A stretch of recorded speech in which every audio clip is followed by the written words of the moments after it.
Dragon Ball fans, we have here King Piccolo from Bandai SHF Figuarts. Here's a little close-up in the front of the box. You see the character, then the right side of the box. You can see a little bit more panels and a close-up of the sculpt, and then the back of the box. And you can see here, we have a little Piccolo egg effect, close-up of the sculpt, and a little posing on the side. And then the description of the character. And now on the left side of the box, he says Piccolo Daimaoh, and then back to the front box. And yeah, it is a big character, so get ready.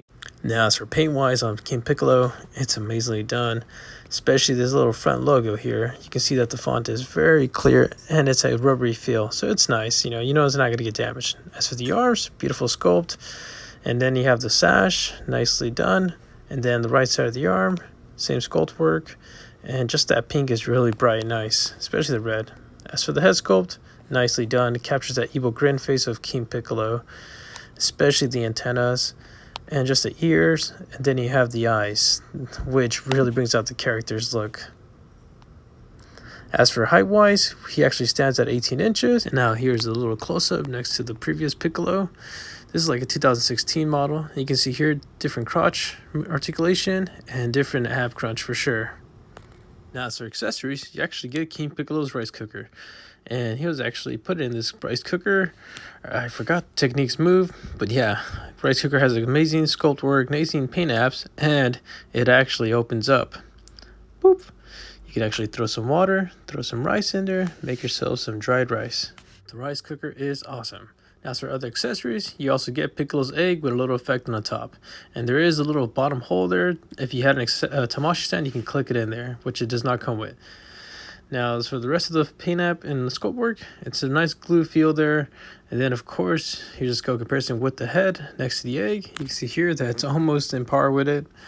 Then, of course, the egg does come with a bottom effect, which you can put there like if it'll sit in the floor. It's a little goopy effect, and you can put the egg right there.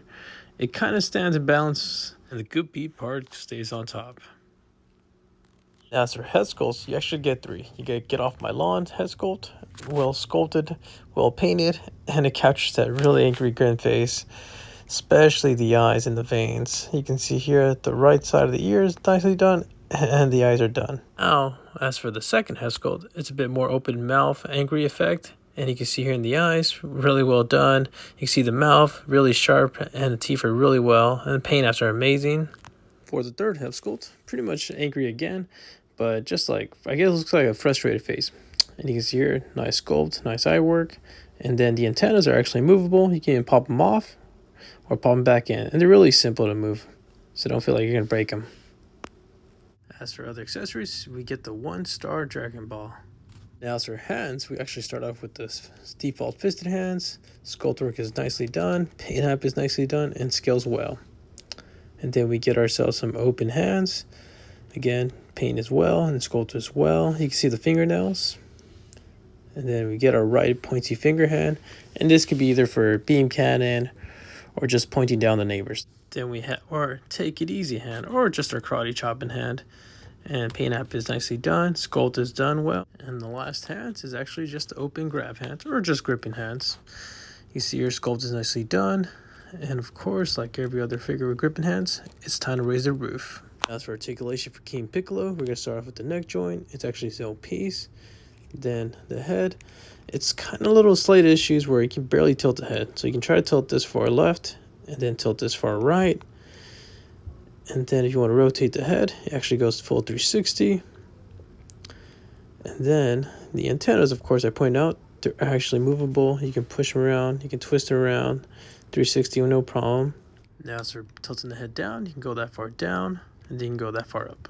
For arm articulation, you actually have like kind of a butterfly joint going on there. You can swivel it around with no problems. You can see you can go that far forward and that far back. Now, as for arm swivel, you can twist around with no problems at all. The shoulder also gives you like a pull-out method.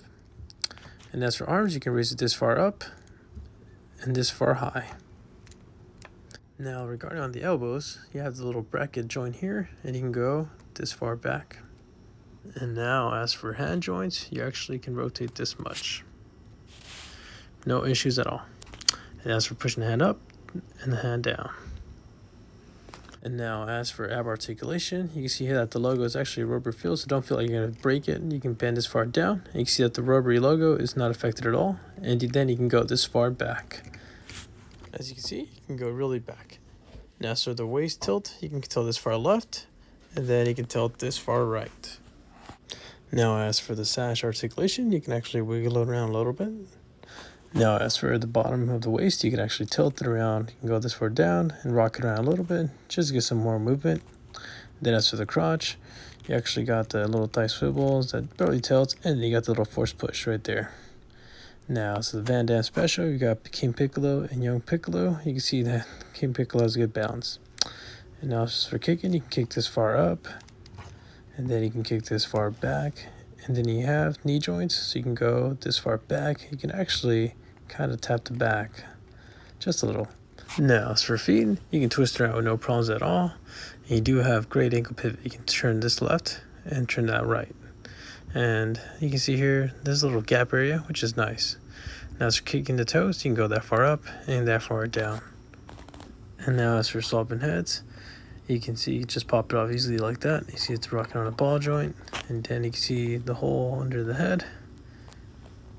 And then from there, you can just click it there, and no problems at all. Now on swapping hands, really simple. Just pop it off. You'll see the little nub there, and then you grab the new hand or whatever hand you want to swap it with, pop it in the nub. You should click in with no problems at all, but if it gives you a hard time, always put in hot water. Now for kicks, here's King Piccolo with Piccolo's Head. And now here's a skull comparison between Figuarts Goku, Figuarts Kid Goku, Figuarts Piccolo, and of course Piccolo's Egg, and the Great King Piccolo. And then as for other lines, we have here the Marvel Legends Scarlet Spider, the Rice Cooker, and then of course the Hasbro Soundwave figure. So overall, King Piccolo is amazing. Bandai did a good job on the sculpt work, paint work, articulation, and accessories. And especially the head sculpts. I'm surprised we actually got over 4 head sculpts. So yeah, if you guys need a good King Piccolo figure and just want to get that Dragon Ball classic feel, this is your guy. Don't hold back and pick him up. So yeah, thanks for watching and take care. Peace.